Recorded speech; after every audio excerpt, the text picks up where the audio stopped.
Hey everybody out there in audiobook narration land. I don't know, is there a land? My name is Jack Wallen and I'm here again to talk to you about audiobook narration and give you some tips about the process. Kind of peel back the velvet curtain and let you see how the sausage is made. Anyway, today I want to talk about breath. Yeah, we all do it. If we don't do it, we die. But breathing in audiobook narration is kind of a tricky business. And I'm going to tell you what I do, show you what I do, to kind of mitigate some of the problems. Now, first thing you're going to want to do, the obvious thing, is to make sure you have a windscreen. I use a Stedman, right, Sean? Can you see that? there we go, mute my speaker.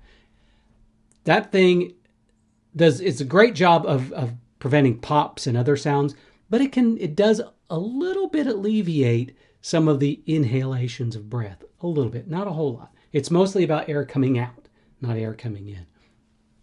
But mostly what I want to talk about is how you control your breathing. Now, you might be so inclined to, before you hit record, to take in a really deep breath and then try to get out as much as you can. The thing is that human beings don't talk like that. Human beings, more than anything, and I'm going to make a reference to my theatrical background here, human beings tend to speak more like a David Mamet play than a Shakespeare play. David Mamet writes in very choppy, short sentences. Lots of punctuation. It's very jazzy, kind of. If you had to associate David Mamet's writing with a music, it would be jazz. And it gives you lots of room to breathe. Because I believe that people speak in thoughts, in phrases. They don't necessarily speak in paragraphs. So instead of, I'm doing POTUS here again, and let's see what we can do. I don't even remember where I am. I'm not gonna pick up where I left off. I'm just gonna read something. So instead of something like this, I don't even remember where I am. There we go. The man's snide remark and sneering grin fueled my next gambit. I grabbed power's king, and despite the high voltage flowing into and through my system, I crushed it with my bare hand. Okay, I made it through that just fine because those were fairly short sentences. So it kind of didn't really illustrate my point, but I can illustrate the point a little better by demonstrating how I would approach those sentences. Now, I've told you in other episodes of this how I tend to bring a little bit more personality to my narration, that I give it a little flavor of my own. I make it unique. So, and I do that. There's a couple of reasons why I do that. The obvious reason is that I want to separate my narration from other people's narration. I don't want to just fit in. Not a big fan of fitting in. So I add a little bit more flavor so I don't fit in. But there's a hidden secret there. I also add a little bit of that flavor to give me the opportunity to take breaths. Let me show you what I mean. Got to have the old glasses down so I can actually read. So I'll do this. Even though these are short sentences, I will illustrate what I would do here. We'll pretend they are longer sentences, I guess. Okay, so. The man's snide remark and sneering grin fueled my next gambit. I grabbed power's king, and, despite the high voltage flowing into and through my system, I crushed it with my bare hand. Did you catch those pauses? Those pauses weren't just for effect. Sorry, I have to keep pulling my glasses up and down so you're not seeing the reflection. Those pauses weren't just for effect. They gave me the opportunity to bring in a little bit extra breath so I can then finish the sentence. Now, what's also crucial to this is that you train yourself to be able to take in these breaths that aren't audible. Because if I were to be saying, the man's snide remark and sneering grin fueled my next gambit. I grabbed power's king, and despite the high voltage flowing into and through my system, I crushed it with my bare hand. Did you hear those inhalations there?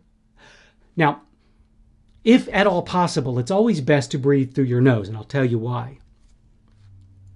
First and foremost, breathing through your nose doesn't dry out your vocal cords, right? Now, my problem is I have really bad allergies and sinuses. So a lot of times my nose is just as loud as my mouth. And I'm dry anyway, which is why I have water all the time. And I drink a lot of water when I'm narrating a book.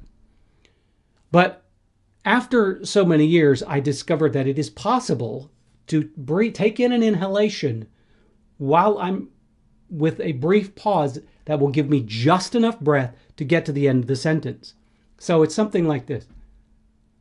The man's snide remark and sneering grin fueled my next gambit. I grabbed power's king and, despite the high voltage flowing into and through my system, I crushed it with my bare hand. You see what's happening there? It's almost, there's a thing in music called circular breathing, and a lot of Kenny G does it. That's how Kenny G is able to hold those long notes that he holds. And how he does it is that he takes in a deep breath and then he starts playing. And while he's playing, he can kind of, he has a little air in his cheeks that he can force through his reed, while at the same time, because he's doing that physically with his cheeks, while at the same time he's taking in an inhalation through his nose. Now, you can't really do that while you're speaking. It just doesn't work.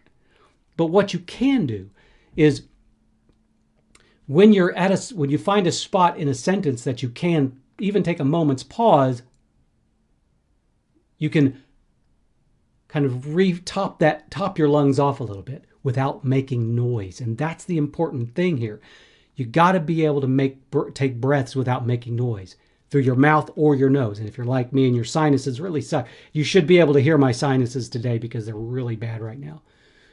But I highly recommend that as an audiobook narrator, that you learn how to take breaths quickly and silently. And the best way to do that is with your mic in front of you. And you just play around with different styles of breathing. You know, if you're standing in front of your mic, hit record on your software and then just breathe in. Breathe in through your nose. Breathe in through your mouth. And see which one makes the least amount of noise. And see which one that you can actually do while in the process of recording. And eventually you'll figure it out. You'll figure out which technique is best for you and which you can actually pull off. And once you've done that, then you can start adding a little bit of flavor into your narration that will give you the opportunity to take those breaths. And let's face it, readers or listeners, people that listen to audiobooks, don't want to hear you just start a sentence and then just kind of plow through it and get to the end. It's not interesting. It's just not. Plus, it gives you a little bit of opportunity to give the characters more dimension.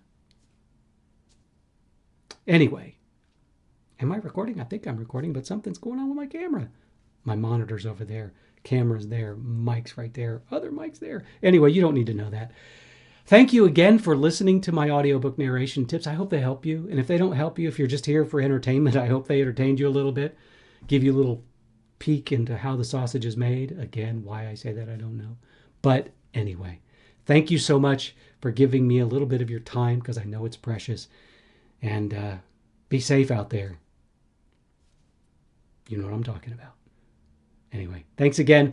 Have a wonderful weekend.